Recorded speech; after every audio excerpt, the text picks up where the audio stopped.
Hello, मैं doctor Saroj Ahmad Khan हूँ और आप मेरा चैनल देखते हैं डायबिटीज़ विद डॉक्टर सरोज। कुछ लोग मुझसे पूछते हैं कि इंसुलिन से क्या हमारी किडनीज बचती हैं या हमारे हार्ट बचता है या हमारी आंखें बचती हैं। ये तीन कॉम्प्लिकेशंस हमेशा होती हैं डायबिटीज़ को लॉन्ग टर्म पे। एक आंखें खराब हो जाती है जिसको डायबिटिक रेटिनोपैथी बोलते हैं, हार्ट खराब होता है, हार्ट अटैक हो सकता है और किडनी खराब होती है। उसके अलावा भी कॉम्प्लिकेशंस होती है लेकिन वो माइनर माने जाएंगी। उनका लाइफ के ऊपर उतना इफेक्ट नहीं है, आपकी लाइफ एक्सपेक्टेंसी को वो कम नहीं करेंगे।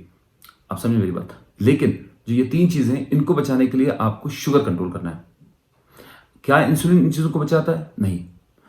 कि कौन सी चीज है जो आपके हार्ट को बचाती है, कौन सी चीज है जो आपकी आईज को कॉम्प्लिकेशन से बचाती है, कौन सी चीज है जो आपकी किडनी फेल होने से बचाती है?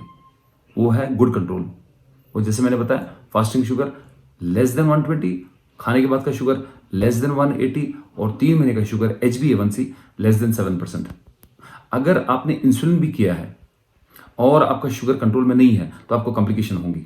और अगर आपने खाली टैबलेट ही खाया है या आपने एक्सरसाइज की है या आपने खाली डाइट रिस्ट्रिक्शन किया है, किसी भी तरीके से जब आपका शुगर कंट्रोल में रहता है वो कॉम्प्लिकेशन को बचाता है। इंसुलिन कॉम्प्लिकेशन को बचाता नहीं है, ये आपको समझने की बात है। Insulin is not protective. What is protective is good control of sugar. So you aim for good control of sugar rather than going for insulin और अदर ड्रग्स और फैंसी ड्रग्स और whatever. What is the end result? End result is good control of sugar. If you want to prevent complications, have good control, tight control of blood sugar. Hope that helps you. मैं उम्मीद करता हूँ आपको ये मेरे video पसंद आया होगा और इनसे आपने कुछ सीखा होगा। तो ये वीडियो जो है आप बाकी में भी शेयर कीजिए ताकि उन लोगों को भी फायदा हो। अपना ख्याल रखिए, अपने फैमिली का ख्याल रखिए। जब तक मैं मिलता हूँ आपको अपने नए वीडियो में। खुदा हाफिज़, have a nice time, bye.